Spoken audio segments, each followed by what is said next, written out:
Hello everyone, hope you are doing very well. ये है हमारा पार्ट 8 ऑफ चैप्टर 10 जिसमें हम डिस्कस करने वाले हैं केस स्टडी। इसके पहले ऑलरेडी हमने पूरा ही चैप्टर उसके किस तरह से बैंक ऑडिट किया जाएगा वो सब कुछ और टेस्टर अंडरस्टैंडिंग के क्वेश्चन समझ लिए हैं। होपफुली वो सारे ही वीडियोस आपने देख लिए होंगे, राइट, या फिर पूरा ही चैप्टर आपने पढ़ लिया होगा, तभी ये केस स्टडी आपको अच्छे से समझ में आएगा, राइट। तो चलिए स्टार्ट करते हैं केस स्टडी। केस स्टडी आपको दिया है पेज नंबर 10.50 पर।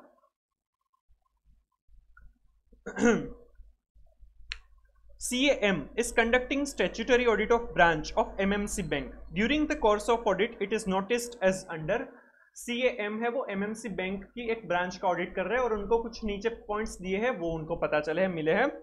Loans under Kisan credit card are given by bank to farmers to meet their short-term credit needs for cultivation of crops. किसान क्रेडिट कार्ड करके कोई एक स्कीम है जिसके तहत वो फार्मर्स को लोन दिया जाता है, शॉर्ट टर्म क्रेडिट नीड्स के लिए दिया जाता है और कल्टीवेशन ऑफ क्रॉप्स, मतलब कि ये एग्रीकल्चर लोन्स या एडवांसेस बन जाएंगे। In respect of one agricultural advance is classified under Kisan credit card having an outstanding balance of rupees 20 lakhs as at the year end. There is no transaction in account since last 90 days. एक outstanding advance जो है उसकी balance है rupees 20 lakhs और वो 90 days से ज्यादा दिनों तक ओवर ड्यू है, राइट। उसमें कोई भी ट्रांजैक्शन नहीं हुआ है, दैट मीन्स कि वो ओवर ड्यू हो जाएंगे, वो आउट ऑफ ऑर्डर कंसिडर किए जाएंगे। ये क्रेडिट कार्ड है तो ये शॉर्ट टर्म पर्पस के लिए है, तो आउट ऑफ ऑर्डर कंसिडर अगर हम देखें तो इसमें 90 डेज में कोई भी क्रेडिट ट्रांजेक्शन नहीं हुआ है, दैट मीन्स कि ये आउट ऑफ ऑर्डर बन जाएगा। The said loan has been granted for cultivation of paddy which is harvested in a period of 3 to 4 months from the sowing. The branch has classified the said advance as a standard asset. ये जो loan दिया गया है वो specifically पेडी के लिए दिया गया है और उसका जो पीरियड है वो 3 to 4 मंथ्स का है, राइट। वो जो भी हार्वेस्टिंग वगैरह की उनकी प्रोसेस है उसके लिए, और ये ब्रांच ने स्टैंडर्ड एसेट क्लासिफाई किया। तो क्या ये सही है? हाँ, क्योंकि एग्रीकल्चर लोन्स में हमें आउट ऑफ ऑर्डर वाला सीन नहीं देखना है, हमें क्या देखना है, शॉर्ट टर्म क्रॉप अगर एडवांसेस है तो उसमें क्या होगा कि वो 2 क्रॉप सीजन्स के लिए अगर वो आउटस्टैंडिंग है उसके बाद वो एनपीए कंसिडर किया जाएगा। और लॉन्ग टर्म क्रॉप अगर है, right, long term crop advances है तो उसमें 1 सीजन के बाद वो आउटस्टैंडिंग है, ओवरड्यू है, तो वो उसे क्या कहा जाएगा, एनपीए कंसिडर करा जाएगा। यहाँ पर जो पेडी है वो 3 to 4 मंथ्स लगते हैं, मतलब कि ये शॉर्ट ड्यूरेशन क्रॉप है। तो इसमें 2 क्रॉप सीजन्स मतलब कि 8 to 9 मंथ्स, 6 to 8 मंथ्स के लिए अगर आउटस्टैंडिंग है तब उसे क्या कंसिडर किया जाएगा, एनपीए कंसिडर किया जाएगा, अदरवाइज वो स्टैंडर्ड एसेट्स है। तो ये जो बैंक ने क्लासिफिकेशन किया है वो प्रॉपर है। Second, it is also observed that account of one borrower availing cash credit limit of rupees 50 lakhs was taken over from another bank.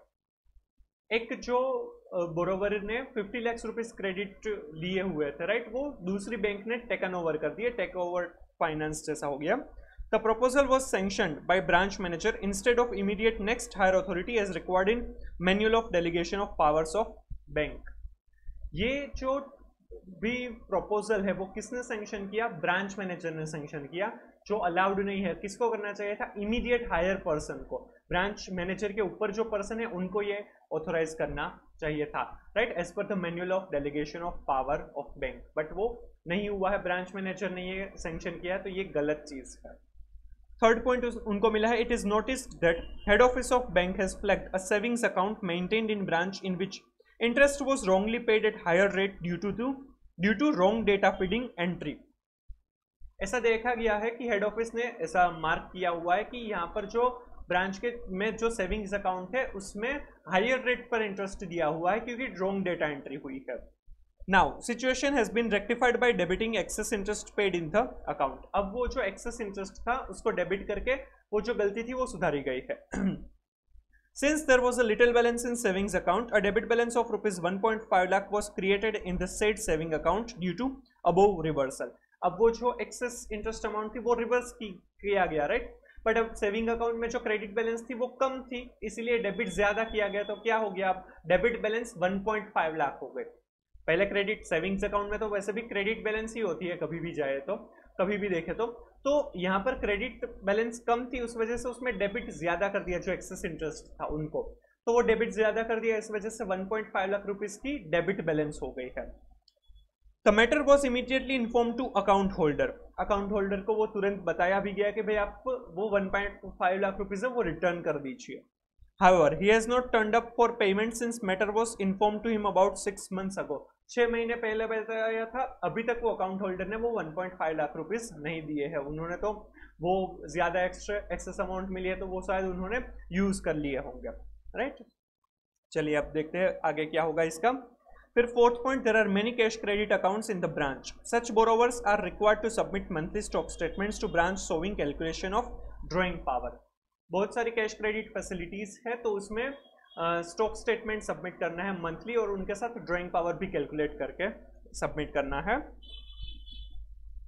One borrower has availed housing loan and car loan from the branch. एक borrower ने car loan और housing loan ले रखी है. Housing loan EMIs are overdue for 120 days as on a date of balance sheet. Housing loan की EMI है वो 120 days से ज्यादा ओवरड्यू हो चुके हैं. Car loan EMIs are overdue for 60 days as on date of balance sheet. But car loan है वो सिर्फ 60 days के लिए ओवरड्यू है. तो यहाँ पर ये 120 days है, that is more than 90 days, तो ये NPA कंसिडर किया जाएगा. बट ये बोरोवर NPA कंसिडर किया जाएगा, सिर्फ हाउसिंग लोन नहीं, क्योंकि बोरोवर वाइज है वो NPA क्लासिफिकेशन होता है, फैसिलिटी वाइज नहीं. कार लोन भले ही 60 days के लिए ही ओवरड्यू है, but housing loan overdue for more than 90 days, तो पूरा ही बोरोवर है वो NPA कंसिडर किया जाएगा. इसीलिए housing loan as well as car loan है वो NPA कंसिडर किया जाएगा. राइट, चलिए अब इसके क्वेश्चंस देखते हैं. First question, as regards description of agricultural advance which of the following statement is most appropriate in this regard. जो पहला जो हमें शॉर्ट ड्यूरेशन क्रॉप के बारे में बताया था, तो उसमें से कौन सा जो नीचे ऑप्शन है उसमें से मोस्ट अप्रोप्रिएट स्टेटमेंट कौन सा है. The branch has erred in making classification as per RBI norms. It is a substandard asset. जो शॉर्ट ड्यूरेशन क्रॉप के लिए जो एडवांस दिया है उसमें क्या हुआ था कि 90 days से ज्यादा के लिए ओवरड्यू हुआ था. बट वो जो पेडी के लिए दिया था वो 3-4 months की उनकी हार्वेस्टिंग की प्रोसेस रहती है. राइट, तो यहाँ पर क्या होता है कि एग्रीकल्चरल एडवांसेस है और अगर वो शॉर्ट ड्यूरेशन क्रॉप के लिए है तो उसमें 2 सीजन्स के लिए वो अगर ओवरड्यू होगा उसके बाद NPA कंसिडर किया जाएगा. तो ये तो अभी मोर देन 90 days ही हुआ है, तो यहाँ पर तो एक ही सीजन जितना हुआ है, तो ये सब स्टैंडर्ड एसेट NPA में क्लासिफिकेशन नहीं होगा, वो स्टैंडर्ड एसेट में ही क्लासिफिकेशन होगा. और बैंक ने स्टैंडर्ड एसेट में ही क्लासिफाई किया है तो वो बराबर है, तो ये आंसर नहीं आएगा. The classification made by branch is proper. However, there are no transactions in account since last 90 days. It is SMA. Classification जो बैंक ने किया है एज अ स्टैंडर्ड एसेट वो बराबर है, बट उसको SMA स्पेशल मेंशन्ड अकाउंट के हिसाब से वो दिखाना, डिस्क्लोज करना जरूरी है, क्योंकि 90 days में कोई भी ट्रांजैक्शन नहीं हुआ है.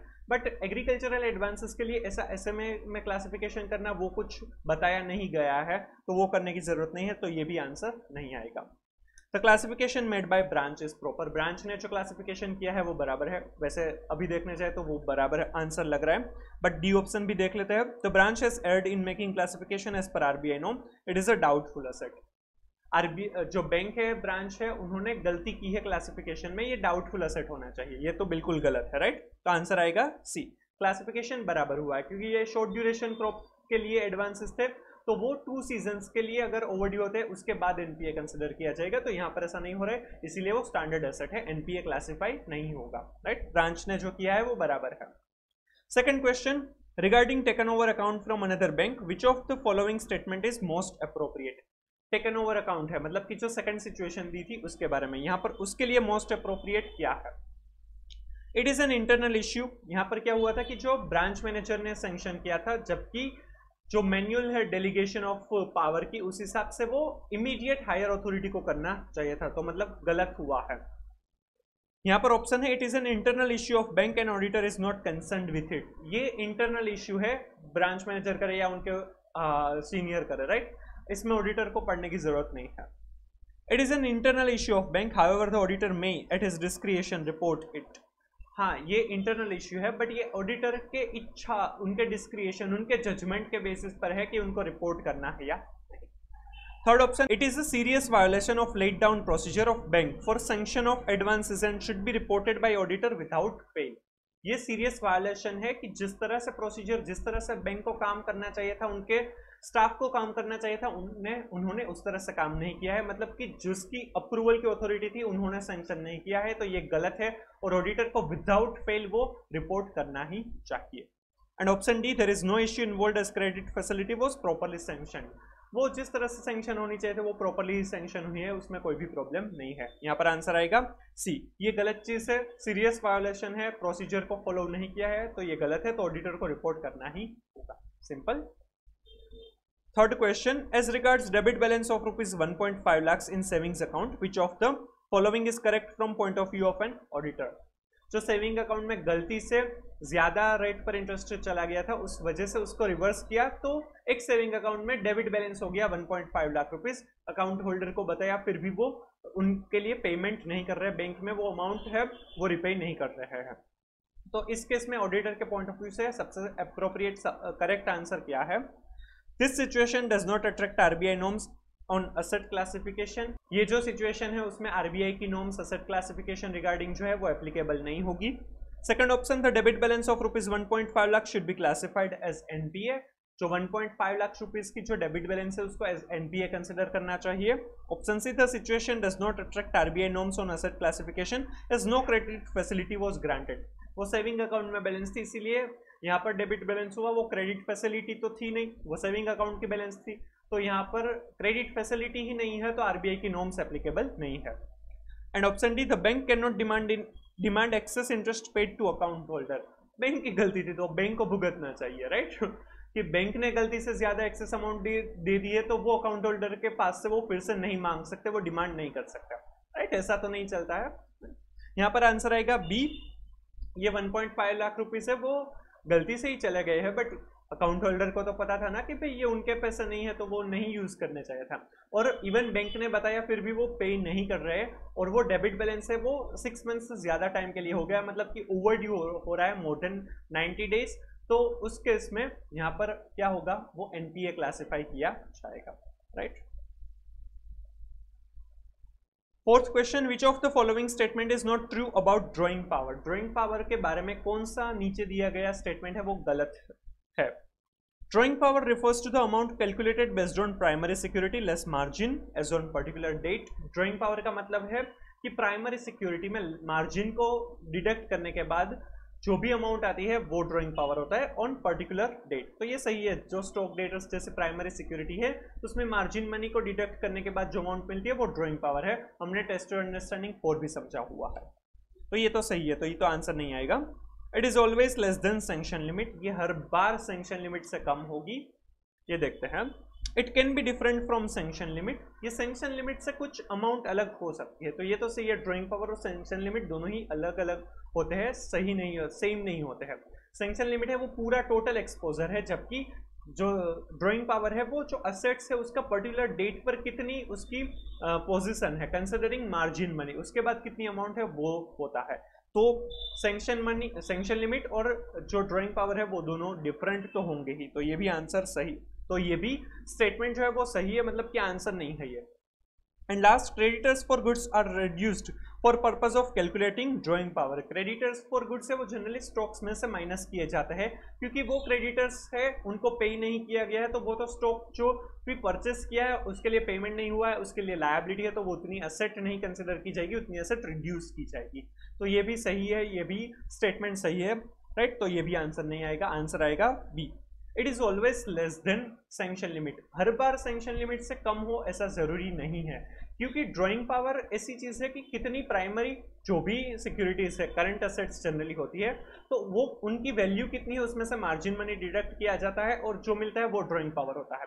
तो कई बार ऐसा हो सकता है कि उनके पास एसेट ज्यादा है, कोई क्वार्टर में कोई मंथ में, तो ड्रॉइंग पावर है वो ज्यादा बन सकता है more than sanction limit, right? तो डिफरेंट होगा बट लेस होगा हर बार, ऐसा जरूरी नहीं है, राइट? जनरली लेस होता है बट ऐसा हर बार जरूरी नहीं है, वो उनसे ज्यादा भी हो सकता है अगर करंट एसेट्स जो प्राइमरी सिक्योरिटी की वैल्यूज अगर ज्यादा है तो। सिंपल। तो यहाँ पर ये गलत सेंटेंस है कि it always less than sanction limit, ऐसा जरूरी नहीं है, वो डिफरेंट होगा but always less than sanction limit ऐसा जरूरी नहीं है, तो यहाँ पर आंसर आएगा B.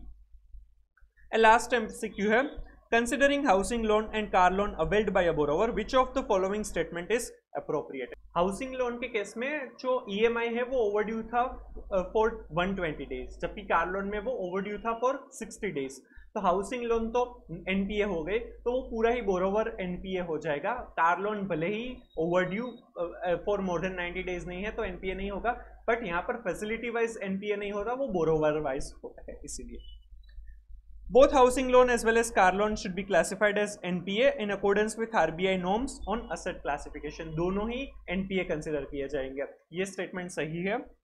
Housing loan should be classified as NPA in accordance with RBI norms on asset classification. However, car loan should be classified as standard asset. सिर्फ housing loan को NPA कंसिडर किया जाएगा, कार लोन है वो standard asset मानी जाएगी, तो ये तो गलत सेंटेंस है।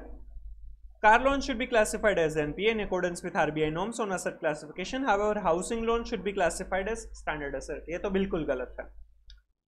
Both housing as well as car loan should be classified as standard assets. दोनों को standard assets कंसिडर किया जाए, ये भी गलत है, क्योंकि हाउसिंग लोन जो है उसमें तो 120 डेज से ज्यादा ओवरड्यू है, तो वो एनपीए कंसिडर किया जाएगा, और एक फैसिलिटी एनपीए होती है तो वो पूरा बोरोवर की सारी फैसिलिटीज है वो एनपीए कंसिडर की जाती है, इसीलिए आंसर आएगा ए।